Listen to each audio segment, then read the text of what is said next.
हाँ जी सर, आपको मेरी आवाज़ आ रही है? जी बिल्कुल आ रही भाई। हाँ जी। मैं एक्चुअली ये पूछना चाह रहा था आपसे कि जो मिराज का किस्सा है, क्या ये सच है? इसका मतलब क्या है? इसकी बैकग्राउंड क्या है? क्योंकि मैं आप एक्चुअली किसी से एक बारी मेरी बात हुई थी, तो उन्होंने बोला था कि उनको ऐसा सपना आया था कि वो ऐसे गए हैं। आप सनातनी है मेरे भाई? जी, जी। जी ठीक है। तो मेराज का जो किस्सा है वो बिल्कुल हकीकत है, और इसका ताल्लुक सिर्फ सपने से नहीं है, ख्वाब से नहीं है। ये अलग बात है, आप सल्लल्लाहु अलैहि वसल्लम की जिंदगी में एक मर्तबा मेराज हकीकत में हुई है, यानी रियलिटी में हुई है, और दो तीन मर्तबा ख्वाब में हुई है। तो वो सपना है, उससे इनकार नहीं है। लेकिन जिस मेराज का तस्किरा इशारतन कुरान में है, बल्कि सराहतन ही कह ले, तो आधे सफर का तो सराहतन जिक्र है, यानी एक्सप्लिसिटली जिक्र है, तो वो हकीकत है, उसका ख्वाब से कोई ताल्लुक नहीं है।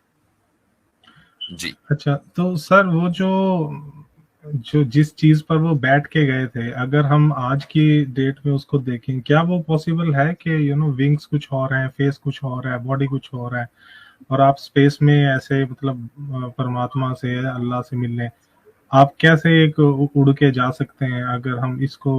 अगर हम इस स्टोरी ठीक पे है। बिलीव करें, ठीक है, अगर हम जी हाँ। करें, तो ठीक ऐसी है। स्टोरियां तो फिर हिंदुइज्म में भी बहुत हैं, तो व्हाट मेक मतलब तो इस्लाम को क्या स्पेशल हो जाएगा फिर? बहुत बेहतर है। दो तीन बातें मैं इसमें कहना चाहूंगा कि हिंदुइज्म की जो स्टोरियां हैं, क्या आप उनको रिजेक्ट करते हैं? हाँ, बहुत चीजों को रिजेक्ट करना पड़ेगा, ठीक क्योंकि है। डिपेंड है सही है। अगर उसके पीछे की असलियत क्या है। ठीक है। जी। अच्छा, दूसरी बात मैं आपसे ये पूछना चाहूंगा कि जिस चीज पर वो बैठ कर गए थे, हम्म। वो क्या चीज थी? सर, कॉमन वर्ड्स में तो हम उसे गधा कहो, खच्चर कहो। नहीं, ऐसा तो नहीं। ये तो हदीस में कहीं नहीं है कि वो गधा था, या वो खच्चर था, या वो घोड़ा था। ये नहीं, जो जनरल आपको, टर्म्स में। हाँ, ये जो आप नहीं, वो ना जनरल टर्म्स में, नहीं स्पेसिफिक टर्म्स में, जो आपको मुर्तद यानी एक्स मुस्लिम लोग जो हैं वो एक पिक्चर बना के दिखाते हैं, हम्म। इस्लामोफोब्स, वो एक गलत मिस रिप्रेजेंटेशन है। हम्म। और मिस रिप्रेजेंटेशन जो है वो अनएथिकल और बाज बाज सूरतों में इलीगल है। ठीक है। हदीस में जो अल्फाज आए हैं वो उसके साइज को डिस्क्राइब कर रहे हैं, कि वो साइज ऐसा कि जैसा कि फौकल, क्या है वो, फौकल हिमारी दून अल बगल, ये अल्फाज हैं कि साइज ऐसा जैसे गधे से बढ़कर बड़ा और खच्चर से छोटा। अब आप हम्म। देखें, घोड़ा, खच्चर, गधा, तीन स्पीशीज है ना, बीच में हम्म। खच्चर आता है। हम्म। अब एक चौथी स्पीशी कहां से आई कि जो गधे से ऊपर हो, खच्चर से नीचे हो? कोई है ऐसी चीज? नहीं सर, ऐसी हमने देखी तो नहीं है। देखी नहीं है, एग्जैक्टली हाँ। exactly। तो जब हमने एक चीज देखी नहीं है, हम्म। तो जब मैं आपको कोई ऐसी चीज बताऊं जो आपने कभी नहीं देखी, तो मैं उन चीजों की मिसाल दूंगा ना जो आपने देखी हाँ, ठीक है ना? है। हम्म। वरना फिर आप समझेंगे कैसे? आपको हम्म। समझाने के लिए मुझे मिसाल वही देनी पड़ेगी। आपने कभी लैपटॉप अगर ना देखा हो, हम्म। तो मैं आपसे कहूंगा कि यार, ये लैपटॉप ऐसा होता है जैसे आप बड़ा सा रजिस्टर ले लेना, तो हम्म। उसको अगर आप खोल दें तो, लेकिन वो रजिस्टर तो नहीं, हम्म। आपने रजिस्टर देखा है, लैपटॉप नहीं देखा, तो मैं आपको आपसे उस मिसाल में बात करूंगा। तो उस हदीस में जहां मेराज का जिक्र है, जिस सवारी की बात है, उस सवारी की मिसाल दी गई है कि उसका साइज तकरीबन ऐसा था। वो कैसी थी, उसकी रियलिटी क्या है, उसकी हकीकत क्या है, ये किसी को नहीं पता, क्योंकि हाँ, उस सवारी बिल्कुल। को देखने वाले सिर्फ हम्म। रसूल अकरम सल्लल्लाहु अलैहि वसल्लम है, इंसानों में। बाकी तो फरिश्ते जानते हैं, फरिश्तों ने तो हमसे कोई कम्युनिकेट नहीं किया। हम्म। इंसानों में सिर्फ रसूल अकरम सल्लल्लाहु अलैहि वसल्लम है, उन्होंने जो बताया हमने उसको ले लिया। अब यहाँ एक बड़ा क्वेश्चन ये आता है कि क्या ये पॉसिबल भी है या नहीं, है ना? हम्म। हम्म। तो इसका जवाब भी मैंने कई मरतबा दिया है, और मैं अपनी बात मुकम्मल करके आसिम भाई से भी चाहूंगा कि वो ऐड करें इसमें कुछ। लेकिन जो फिलहाल मैं उसूली तौर पर आपको एक चीज बता रहा हूं, कि इमेजिन करें कि अगर हम आज से 1000 साल पहले होते और ये गुफ्तगू मेरी आपकी फेस टू फेस चल रही होती, और हमें कोई आकर टाइम ट्रेवल करके आज के दौर से वापस उस 1000 साल पहले आकर ये बताता कि भाई, हमारे दौर में और हमारे मुल्क में तो हम जहाजों में सफर करते हैं, उसके इतने बड़े बड़े विंग्स होते हैं जैसे हाथी के, बड़े बड़े कान, और वो इतना बड़ा होता है कि उसके अंदर जो है कई सौ लोग बैठकर सवारी करते हैं, और एक मुल्क, दुनिया के एक कोने से दूसरे कोने में हम 24 घंटे के अंदर अंदर पहुंच जाते हैं। तो हम्म। ना तो मुझे यकीन आना था, ना आपको यकीन आना था। हम्म। क्यों? उसकी वजह यह है कि हमने ऐसी कोई चीज देखी नहीं, अनयूजुअल है। तो अगर हमारा जो मसला है वो ये कि हम अनयूजुअल को महज इसलिए कि हमने कोई चीज नहीं देखी, हम उसको इम्पॉसिबल समझ लेते हैं। जब आप अनयूजुअल को इम्पॉसिबल समझ लें तो मिरेकल्स आप कभी भी समझ नहीं सकते। अनयूजुअल वो है कि जो मुझे और आपको अभी तक समझ में नहीं आया, लेकिन हो सकता है कि आगे समझ में आ जाए। हाँ सर, ये पॉइंट से मैं एग्री करता हूँ, क्योंकि बहुत सारी चीजों में पास्ट में या हिस्ट्री में क्या है, हम उसको आज की डेट में वैलिडेट या उसकी सफाई नहीं दे सकते। ठीक है कि क्या हुआ क्या नहीं। हाँ बिल्कुल। तो क्वेश्चन फिर वही आ जाएगा कि मतलब हालांकि चीज ये है कि ठीक है, आप जो बिलीव करते हैं ऑफ कोर्स उसके लिए आपको रिस्पेक्ट, और कोई इंसान कुछ और बिलीव करता है उसको उसके लिए भी। मेरा पॉइंट फिर से यही है कि अगर पास्ट का हमारे पास कोई वैलिडेशन है ही नहीं, तो हम दूसरे रिलीजियंस को कैसे पॉइंट आउट कर सकते हैं? जैसे एग्जांपल मैं आपको एक चीज बोलूं, हम लोग बोलते हैं कि बाइबल करप्ट हो चुकी है, ठीक है, बाइबल में मिलावट हो चुकी है।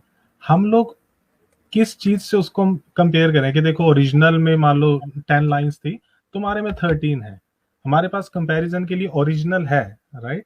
बट अगर हम बाइबल को भी कहते हैं करप्ट है, तो हमारा पास उसका वो क्या है कि हम उससे उसको कंपेयर कर रहे हैं? आप समझ रहे हो मैं क्या कह रहा हूं? ये मैं समझ गया हूं, लेकिन ये एक बिल्कुल दूसरा सवाल है। यानी एक टॉपिक ही बदल गया असल बात। और इसमें ऐसा नहीं है कि इस टॉपिक पर मुझे बात नहीं करनी है। असल ये है कि अगर हमने ये उसूल समझ में आ गया, ये प्रिंसिपल समझ में आ गया कि अनयूजुअल इम्पॉसिबल नहीं होता, इम्पॉसिबल इम्पॉसिबल है और अनयूजुअल अनयूजुअल है, अगर हम दोनों के दरमियान फर्क कर गए तो बहुत आसानी के साथ हम मिरेकल्स को समझ सकते हैं। अगर आप मुझसे इस पर एग्री करते हैं और आप कहते हैं हाँ जी ये पॉसिबल है। एक पॉइंट का और इजाफा कर दूं मैं कि मोहम्मद सल्लल्लाहु अलैहि वसल्लम अपनी मर्जी से और जो ताकत उनको दी गई थी, जो भी उनको, जैसे हर एक को ताकत है ना भाई, आपको भी कुछ ना कुछ करने का इख्तियार है, मुझे भी कुछ ना कुछ करने का इख्तियार है, हर इंसान को कुछ ना कुछ करने का इख्तियार है, वो लिमिटेड है। तो जो भी इख्तियार मोहम्मद सल्लल्लाहु अलैहि वसल्लम को दिया गया था, उस इख्तियार और ताकत के बलबूते पर वो खुद नहीं गए थे। कौन लेकर गया था? लेकर गया था वो कि जिसने कायनात बनाई है, जिसने लॉज ऑफ फिजिक्स बनाए हैं, ठीक है, लॉज ऑफ नेचर बनाए हैं। मुझे एक बात बताइए कि जो इस कायनात का बनाने वाला है, कि जिसने इस कायनात को लॉज ऑफ नेचर के ऊपर बनाया है, क्या वो उन लॉज ऑफ नेचर को नहीं तोड़ सकता या उसके अंदर कोई अमेंडमेंट नहीं कर सकता? कर सकता है, क्योंकि वो तो ऑल पावरफुल है ना। मैं और आप अगर जाके देखें, हम तो स्पेस में नहीं जा सकते, आउटर स्पेस में नहीं जा सकते, ठीक है। तो लेकिन हम बात कर रहे हैं खुदा की, कि खुदा लेकर गया, और खुदा कौन है? जो इस कायनात का बनाने वाला है। अब यहां पर इस मेराज के वाकये को गलत साबित करने के लिए यह तय करना जरूरी होगा कि नहीं, खुदा तो है लेकिन ऑल पावरफुल नहीं है। अगर आप ये साबित कर दें तो ठीक है भाई, मेराज भी गलत है। लेकिन अगर हम ये मान रहे हैं कि खुदा है और वो ऑल पावरफुल है और वो ही लॉज ऑफ नेचर का बनाने वाला है और उसके पास ये ताकत है कि वो लॉज ऑफ नेचर में अमेंडमेंट कर दे, तो फिर मेराज भी ठीक है। सर फिर प्रॉब्लम, फिर हम वहीं फंस जाएंगे। अगर हम उसको, ठीक है वो ऑल पावरफुल है, लेकिन अगर हम इसको ऐसे लेके यार, वो हमारे दिमाग के ऊपर वो नहीं कर सकता है, क्योंकि हमारा माइंड हमारा फ्री है डिसीजंस लेने के लिए। अगर हमारे डिसीजंस भी वो पावरफुल होने के बाद दिला रहा है, तो दुनिया में जितने भी गलत काम हो रहे हैं देन वही रिस्पॉन्सिबल है। क्या वही चाह रहा है?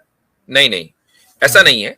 वो इसलिए कि मेराज के वाकये को वो अपनी तरफ, भाई मेराज का वाकया बाइबल में तो नहीं लिखा, लिखा तो कुरान में है ना जी। अच्छा, अब वो जात यानी बनाने वाला, वो इस मेराज के वाकये को अपनी तरफ मंसूब कर रहा है। वो कह रहा सुब्हान अल्लज़ी अस्रा बिअब्दिही, के पाक है वो जात के जो अपने बंदे को लेकर गई। वो ये नहीं कह रहा है कि मेरा बंदा खुद से गया, वो अपनी तरफ मंसूब कर रहा है कि मैंने ये काम किया है। हाँ, मतलब अब कोई है जो चैलेंज करके दिखाए नहीं खुदा, या अब दो ही बातें हैं, या तो आप कहें कि खुदा झूठ बोल रहा है, या ये कहें कि नहीं तू झूठ तो नहीं बोल रहा है लेकिन तू कर नहीं सकता। ठीक है, दो में से अगर एक बात भी सही हो गई तो ये वाकई गलत है, लेकिन दोनों ही बातें दुरुस्त हैं कि ना तो खुदा झूठ बोल रहा है, वो बिल्कुल सच्चा है, उसको झूठ बोलने की कोई जरूरत नहीं है, और खुदा ताकतवर ऑल पावरफुल भी है, वो काम भी कर सकता है। तो बात बिल्कुल नहीं, मेराज के वाकये पर कोई एतराज नहीं हो सकता सर। अब ये जो होल्ड ऑन, अब जो आप मसलन ये कहेंगे कि जी दूसरे मजहबों में, रिलीजन्स में, मैं मसलन बाइबल की बात ले लेता हूं, हजरत ईसा अलैहिस्सलातु वस्सलाम के ताल्लुक से बहुत सी बातें लिखी हुई हैं, मुर्दों को जिंदा करते थे, तो हमें उस पर कोई एतराज नहीं है। हम ये कहते हैं कि वो, ये कुरान में भी है कि वो अल्लाह के हुक्म से, अल्लाह की मर्जी से मुर्दों को जिंदा करते थे। वो जिस बंदे को लेप्रेसी होती थी उसको ठीक कर दिया करते थे अल्लाह के हुक्म से। तो अगर कोई इंसान जो नबूवत के दर्जे पर फाइज है, अल्लाह के हुक्म से कोई काम कर रहा है, तो उसको चाहे वो बाइबल में लिखा हो, कि तौरात में लिखा हो, या कुरान में लिखा हो, कि जबूर में लिखा हो, कहीं भी हो, हमें उसको एक्सेप्ट करने में कोई प्रॉब्लम नहीं है। अब आप आ जाएं, और ये मैंने एक और वीडियो के अंदर बात की थी, और उसके बाद मैं आसिम भाई से दरखास्त करूंगा कि वो आपका जो दूसरा सवाल है उसका जवाब देंगे। जो एक और बात है वो ये कि मसलन हम हिंदुइज्म की जो मैथोलॉजिकल स्टोरीज हैं, हम उस पर आ जाते हैं। मिसाल के तौर पर हनुमान जी ने सूरज निगल लिया था। अब आप ये कह सकते हैं कि भाई अगर एक आदमी आसमानों में सफर कर सकता है और खुदा से मिल सकता है, अर्श तक जा सकता है, तो फिर एक हनुमान जी जो है वो सूरज को क्यों नहीं निगल सकते, है ना। ये फॉल्स इक्विवेलेंस है, और हो सकता है कि आप आगे यही मुझसे सवाल करते हो, ना करते तो मैं आपको याद दिला रहा हूं कि ये करना चाहिए था। तो भाई ये दो चीजें अलग अलग इसलिए हैं कि हनुमान जी का सूरज को निगल लेना, इसमें मुझे ये बताएं कि खुदा का हुक्म किधर है। पॉइंट नंबर 1 कि खुदा ने हुक्म दिया और उसने ये काम किया। खुदा तो यहां इस पूरे वाकये में एग्जिस्ट ही नहीं करता। Point number 1। Point number 2, Hanuman ji का साइज और फिर सूरज का साइज, ठीक है, और फिर वो उसको निगल जाए, और जब वो निगल जाए तो जाहिर सी बात है कि सूरज तो उनके पेट में चला गया। तो लाइट अगर इस पूरे सोलर सिस्टम से 0.1 सेकंड के लिए भी खत्म हो जाए, तो क्या ये पूरा सोलर सिस्टम बाकी रह सकता है? ये पॉसिबल नहीं है। अब बात यूजुअल अनयूजुअल की नहीं हो रही है, बात यहां हो रही है इम्पॉसिबल की। तो अनयूजुअल और इम्पॉसिबल के दरमियान फर्क करना जरूरी है। ज्यादा से ज्यादा आप ये कह सकते हैं इस स्टोरी को जस्टिफाई करने के लिए कि हनुमान जी का जो जो स्टोरी है वो एक मेटाफोरिकल वे में है, इसका हकीकत से कोई ताल्लुक नहीं है। जैसे कि कुछ मुस्लिम्स बहुत माइनॉरिटी में है, वो मेराज के वाकये को डिफेंड करने के लिए कह देते हैं कि नहीं ख्वाब था, हकीकत नहीं थी। नहीं, हम उसको हकीकत मानते हैं। अगर कुछ हिंदू ये कहने लगे कि और हनुमान जी ने सूरज निगला था, एक मेटाफोरिकल चीज है, ठीक है, इस पर डिबेट हो सकती है। लेकिन अगर वो दोनों को इक्वेट करें कि चूंकि मुसलमानों के यहाँ मेराज का वाकया हुआ लिहाजा हमारे यहाँ भी ऐसा हो सकता है, ये दुरुस्त नहीं है। जी आसिम भाई, ओवर टू यू।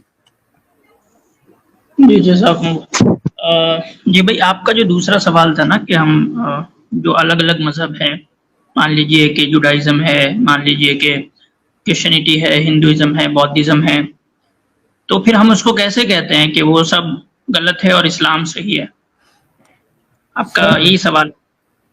हाँ, पहले आप बोल लो, क्योंकि मुफ्ती साहब ने भी काफी मेरे माइंड में क्वेश्चंस क्रिएट कर दिए, अभी आंसर्स भी।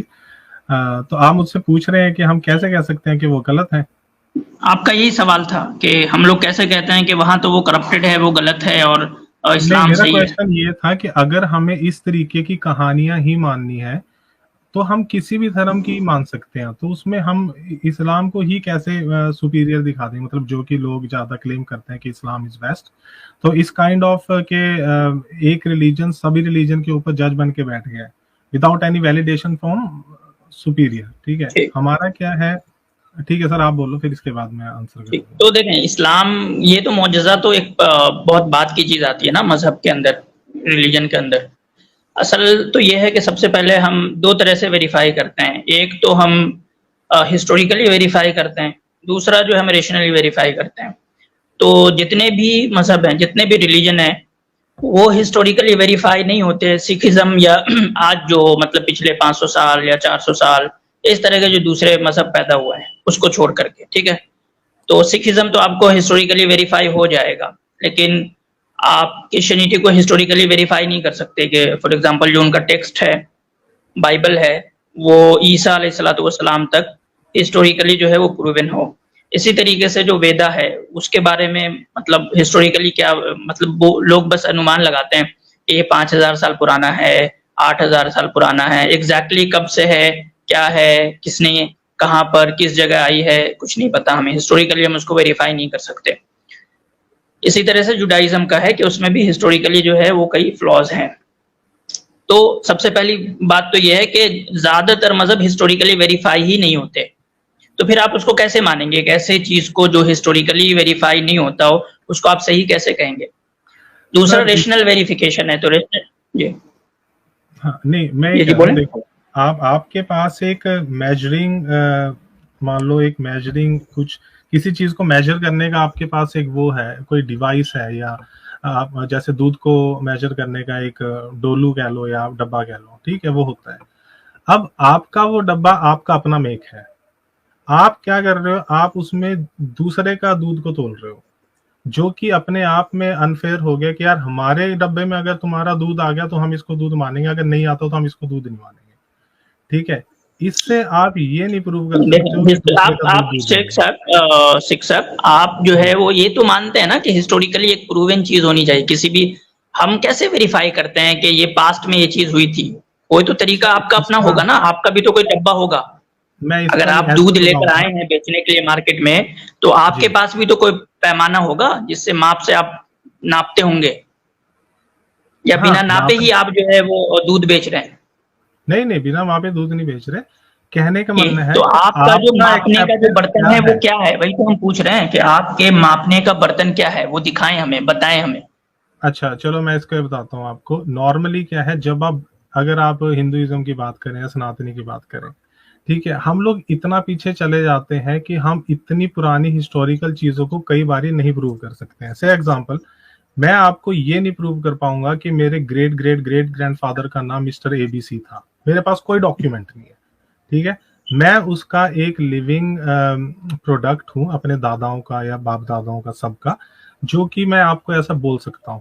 अगर मैं आपको कोई डॉक्यूमेंट नहीं दिखा पा रहा हूँ, इट डज नॉट मीन कि उनका नाम एबीसी नहीं था। वो एक साहब, हम डॉक्यूमेंट्स का नहीं कहते ना, डॉक्यूमेंट्स तो प्राइमरी है ही नहीं, हमारा मापदंड नहीं है डॉक्यूमेंट्स। आप, हम ये कह रहे हैं कि वेरीफाई करने के जो हिस्टोरिकल वेरिफिकेशन का जो मेथड है उसको अप्लाई करें। फॉर एग्जांपल समझे कि आपके दादा को आपने नहीं देखा, लेकिन आपके पिताजी ने आपको अपने दादा के बारे में कई कहानियां सुनाई, तो आपके जो पिताजी हैं वो एक वेरिफिकेशन का सोर्स है जिन्होंने अपने पिताजी को देखा है। हम ये नहीं कह रहे कि आप जो है कोई डॉक्यूमेंट्स ला के देंगे जमीन के आपके दादा का, तभी हम आपके दादा को मानेंगे। नहीं, एक पॉइंट तक ही मेरे ग्रेट दादाजी भी या मेरे फादर भी उस चीज को वैलिडेट कर सकते हैं। उसके बाद नहीं, हर आदमी अपनी पिछली नस्ल को वैलिडेट करता है ना, इसी तरीके से पता चलता है। आप पीछे तक जा सकते हैं, आपके वालिद ने अपने आपके दादा को देखा होगा, आपके दादा ने अपने अब्बा को देखा होगा, इस तरीके से पीछे जाएंगे ना। हाँ, तो सर ऐसे जब ये आपका आंसर आपके ही उसमें मिल गया कि अगर आप हिंदुइज्म में पीछे जाएंगे, जितनी भी लोक कथाएं हैं year to year, mouth to mouth, ये चलती आ रही हैं। बीच में ये डाइवर्ट हुई डेफिनेटली, क्योंकि हमें बहुत सारी चीजें हिंदुइज्म में भी सेंसलेस लगती है, ऐसे कैसे हो गया, ठीक है। फिर क्या पॉइंट आता है हमारे, तो आप खुद अभी यहाँ पे आप मान रहे हैं कि डाइवर्ट हुई, आपके पास वो क्या मापदंड है कि जिससे आप अलग करते हैं कि ये चीज डाइवर्टेड है, ये चीज मिलावट की गई है, और ये दूध हम मेरा प्योर है, ये दूध के अंदर ये मिलावट की गई है? सर आपका माइंड बहुत पावरफुल है, जो टाइम के साथ यहाँ पे आप बेसिकली गलती कर रहे हैं कि आप देखें, आपका जो माइंड है ना, आप 2024 में है, आपका 2024 का माइंड है, जो कि 1000 साल पुराने माइंड को पे कैसे जज कर सकता है? तो आप क्या कर रहे हैं कि अपनी रेशनैलिटी से पिछले रेशनैलिटी को आप वेरीफाई करेंगे। आप मिसाल के तौर पे समझें कि आपके कल्चर में कोई चीज ऐसी हो गई जो कि अब टैबू समझी जाती है, ठीक है। मिसाल के तौर पे समझे 1000 साल पहले तो ह्यूमन राइट्स का कॉन्सेप्ट नहीं था ना, तो आप क्या करेंगे, आज के अपने ह्यूमन राइट्स के कॉन्सेप्ट पे बहुत सारी चीजों को कहेंगे भाई ये गलत है, ये मिलावट हो गई। हालांकि वो हो सकता है मिलावट नहीं हो, वो ओरिजिनल हो, लेकिन आप अपने माइंड, जो कि आपका कंस्ट्रक्टेड माइंड है 2024 का, आप उसकी बुनियाद पे कहने मिलावट हो गई, तो कैसे पता चलेगा कि मिलावट हुई? तो इसलिए हमें एक मजबूत हिस्टोरिकल वेरिफिकेशन चाहिए होता है, ठीक है। तो जो कि नहीं है, मिसाल के तौर पे मैं आपसे एक सिंपल 2 सवाल पूछता हूँ, आप एग्जैक्टली मुझे बता सकते हैं कि वेदास के ओरिजिन का डेट क्या है? इस दुनिया में वेदास कब से है एग्जैक्टली? अच्छा, और दूसरा क्वेश्चन सर? दूसरा क्वेश्चन ये कि आप जो डेट बता रहे हैं, क्या उस डेट तक जितनी पीढ़ियां हैं उस पीढ़ियों के बारे में मुझे बता सकते हैं? अच्छा ठीक है सर, मैं इसके आंसर दे देता हूँ, लेकिन उससे पहले मुफ्ती साहब ने जो बोला था कि हजारों साल पहले, मैं उनकी बातों में मैंने बोला था, मैं एग्री करता हूँ कि उस टाइम पे जो हुआ, हम उसको 2024 के बेस पे हम उसको डिनाई नहीं कर सकते, ठीक है। अगर हम 9 साल की बच्ची से शादी की भी बात करें, ठीक है, यहाँ मैं अपने रिलीजन को या किसी और को क्रिटिसाइज करने के लिए नहीं, मैं यहाँ सिर्फ एक डिस्कशन के उस पे, अगर हम 9 साल की बच्ची को भी अगर एग्री करेंगे यार उस साल में उसमें भी उन दिनों हो जाती होगी, ठीक है, हम इस चीज को डिनाई नहीं कर सकते। क्योंकि हम लोग क्या करते हैं, आज की 9 साल की बच्ची देखते हैं जो गली में घूम रही है, हम कहते हैं नहीं यार इसके साथ शादी नहीं हो सकती। ठीक है, ये एक बहुत बड़ा वो है।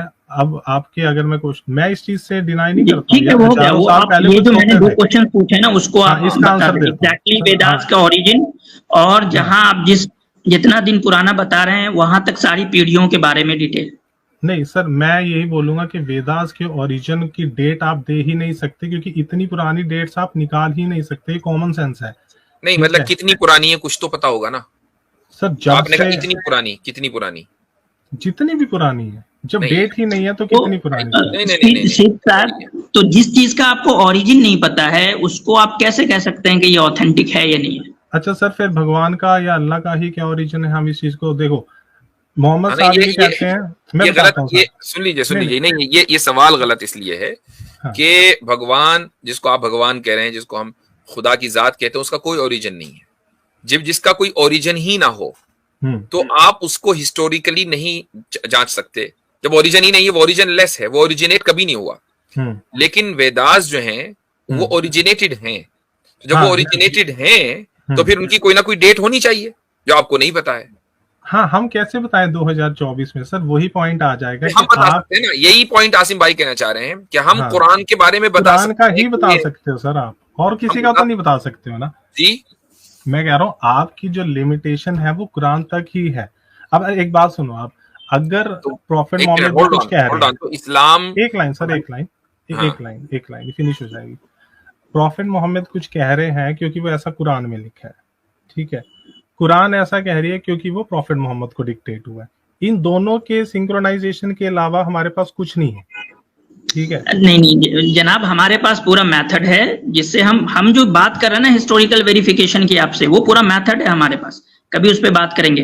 तो मैं सिंपल सर, जिस चीज का ओरिजिन नहीं पता उस चीज के बारे में हम ये कैसे दावा कर सकते हैं कि वो ऑथेंटिक है या नहीं है, जिसकी हमें डेट ही नहीं पता। ब्रेन से यूज करेंगे ना, कि अगर मान लो उसमें लिखा है 2 + 2 4 है तो हम मान लेंगे ना उसको। फिर मैंने आपको कहा कि आप ब्रेन से नहीं कर सकते, अभी मैंने खुद कहा, क्योंकि आपका जो ब्रेन है वो 2024 का है। नहीं चले आसिफ भाई, ऐसा है ब्रेन ही को ले लेते हैं ना सर, ब्रेन भी तो होल्ड ऑन, ऐसे को ले लेते हैं।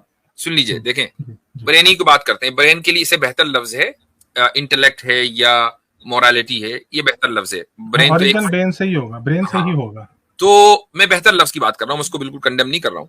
अच्छा। मेरे कहने का मकसद ये है कि आसिम भाई जो बात कह रहे हैं कि 2024 का जो माइंडसेट है, आप उसकी बुनियाद पर 2019 भी तय नहीं कर सकते, ठीक है। 2019 भी नहीं तय कर सकते जब कोरोना नहीं आया था। पोस्ट कोरोना और प्री कोरोना दोनों अलग अलग एरा है, ठीक है। तो हम पीछे उससे पहले कैसे जा सकते हैं? लिहाजा कोई चीज ऐसी है, एक ऐसा माइंडसेट है या एक ऐसी समझ लीजिए कि रीजनिंग है कि जो ऑब्जेक्टिव है, जिस पर आप भी एग्री करेंगे, मैं भी एग्री करूंगा। खुद आपने मिसाल दी कि 2 + 2 = 4, मैं भी एग्री करूंगा, आप भी एग्री करेंगे।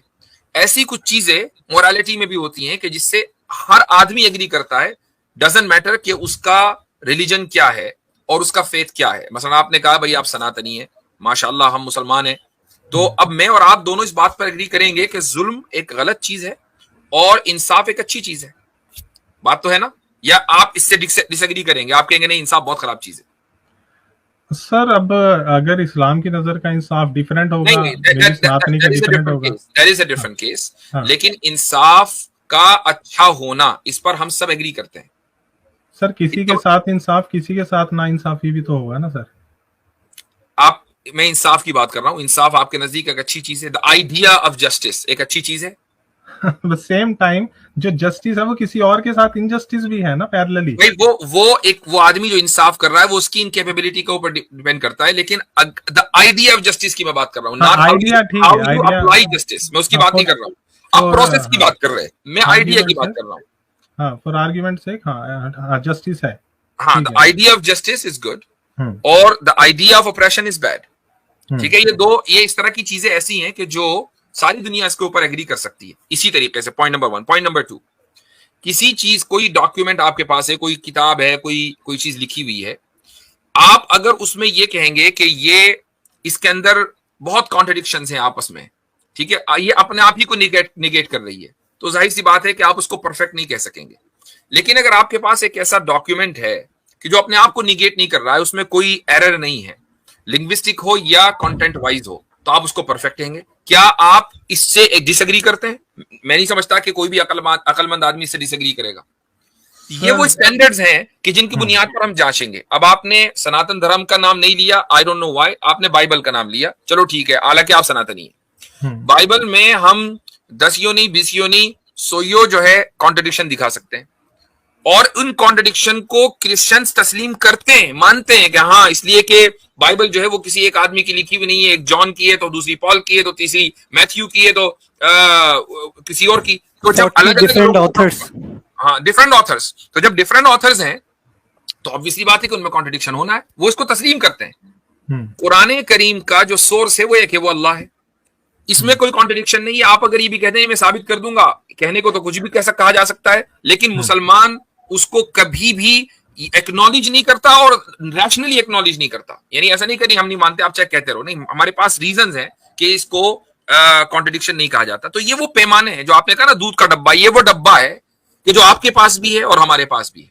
बस ये है कि आप उस डब्बे को सही से इस्तेमाल नहीं कर रहे, हम कर रहे हैं। इस तरीके से हम वैलिडेट करते हैं। वो बात घूम फिर के फिर से वही आ गई कि मेरा डब्बा मेरा, तुम्हारा नहीं है। मैं यही कह रहा था कि हमारे पास अपने पैमाने हैं मेजर करने के, हम दूसरे अपने नहीं है। मैंने वही कहा कि कॉमन है, अपने पैमाने नहीं है, ये कॉमन पैमाने हैं। अच्छा चलो सर, ये बताओ, जस्टिस और इनजस्टिस हमारे ह्यूमन मेड है, राइट? हम लोग देखिए, हम आई थिंक हम जंप कर रहे हैं इधर से उधर मौजू पे, हम जंप कर रहे हैं। तो जो मेरा पॉइंट था वो ये था कि देखें, जिस चीज का ओरिजिन हमें हिस्टोरिकली नहीं पता, हम उसको हिस्टोरिकली वेरीफाई नहीं कर सकते। मेरी इस बात को आपको जिससे चेक कराना हो आप करा लीजिए, आप अपने यहाँ भी पूछ लें जिनसे पूछना हो कि हिस्ट्री के अंदर जिसका ओरिजिन ही हमें नहीं पता, क्या हम गारंटी के साथ कह सकते हैं कि वो चीज सही है या नहीं? तो दूसरी चीज ये कि अगर कोई दावा करते हैं आप, हिस्टोरिकल कोई आप एस्टिमेट देते हैं, तो फिर हमें जो है वो उन तमाम पीढ़ियों के नाम चाहिए जो वहां तक पहुंचते हो। दूसरी बात मुफ्ती साहब ने जो अभी कही ना, इसको कहते हैं, देखिए पोस्ट मॉडर्निज्म में एक थ्योरी है, उसको कहते हैं डीकंस्ट्रक्शनिज्म। ठीक है, डीकंस्ट्रक्शन की थ्योरी है, जो कि जेक डोरिडा जो है इसका बहुत बड़ा आदमी था। उसने दुनिया के हर फिलोसफी को डीकंस्ट्रक्ट कर दिया, उसने दुनिया के हर किताब को डीकंस्ट्रक्ट करके दिखाया कि ये सब बेमानी की चीज है, लेकिन वो भी इस्लाम को डीकंस्ट्रक्ट नहीं कर पाया। ये वेल डॉक्यूमेंटेड चीज है, आप जाके पढ़ लीजिएगा कि जैक दरीदा कहता है कि इस्लाम का जो कॉन्सेप्शन ऑफ गॉड इतना पावरफुल है और इतना क्लियर है कि उसको डीकंस्ट्रक्ट नहीं किया जा सकता। ठीक है, तो आप डीकंस्ट्रक्शनिज्म में भी जाएंगे ना, जहां से हम टेक्स्ट को बेमानी करार देते हैं, मीनिंगलेस कर देते हैं। लोग, बड़े बड़े लोग जो कि डीकंस्ट्रक्शनिस्ट हैं, वो भी कुरान को नहीं कर पाते हैं, डीकंस्ट्रक्ट नहीं कर पाते हैं। तो ये तो एक वेल डॉक्यूमेंटेड चीज है जिसको आप एकेडमिकली भी जाके वेरीफाई कर सकते हैं। सही है। तो अलग अलग टॉपिक के ऊपर एक मिनट जी, क्योंकि हम अगले कॉलर को भी लेना है ना। हाँ बिल्कुल सर, आप 1 मिनट बोल लो, मुझे बस 1 मिनट दे देना फिर। नहीं, वो बस मैं तो बात खत्म कर रहा था कि दो क्वेश्चंस थे, आपके दोनों क्वेश्चन का जवाब दिया है। जरूरी नहीं है, देखें, हम कभी दावा नहीं करते कि सामने वाले को हमारा जवाब जो है हमेशा काबिल कबूल हो, लेकिन आपको एक थॉट हमने दे दी, एक आइडिया दे दिया, इस पर आप गौर करें कि एक तो ये कि आप कभी भी अनयूजुअल और इम्पॉसिबल दोनों को एक ना करें। दूसरे ये कि हिस्टोरिकली आप इन रिलीजन्स को वेरीफाई नहीं कर सकते, तो आपको उससे हटकर जो भी पैमाना है जो आप इस्तेमाल करेंगे वो ऐसा नहीं है कि मेरा पैमाना अलग है और आपका अलग है। हम दोनों का पैमाना एक ही है, बस ये कि आपके पास या तो उस पैमाना को इस्तेमाल करने की सलाहियत नहीं है, वो पैमाना है ही नहीं। ठीक है, वो पैमाना ही नहीं है। मिसाल के तौर पर हम कहते हैं मैस ट्रांसमिशन, तो मैस ट्रांसमिशन जो है वो कुरान का हुआ है, हदीस का भी, बहुत सी हदीसों का हुआ है, लेकिन वेदास का नहीं हुआ है ओरिजिन से। ठीक है, अगर हुआ है तो बताएं किधर है, उसमें कुछ नाम दें। सर मैं वही आपको बोल रहा हूँ कि इतनी हिस्टोरिकल चीजों का, और एज ए सनातनी और वो, हम लोग बाउंड नहीं है कि आपके तरीके से ही हम लोग कैलकुलेशंस करें। नहीं, ये मैं वही कह रहा हूँ कि ये तरीका एग्रीड अपॉन है। मुफ्ती साहब, ये यहीं पे डीकंस्ट्रक्ट हो गई, ये मीनिंगलेस बातें कर रहे हैं आप। अब इसको यानी कि हम लिटरेचर के जो डीकंस्ट्रक्शन की थ्योरी है उसके एतबार से हम कहेंगे आपको कि आप मीनिंगलेस बात कर रहे हैं। आप एक तरफ दावा कर रहे हैं सच्चे होने का और दूसरी तरफ कर रहे हैं कि हम कोई एक, हमारी सच्चाई प्लुरल है, तो आपने खुद अपनी बात को निगेट करके एक मीनिंगलेस बात की है। नहीं, मैंने इतना ही बोला है कि आप जो भी कैलकुलेशन है आपकी, हाँ ठीक है सर, मैं फिनिश कर रहा हूँ।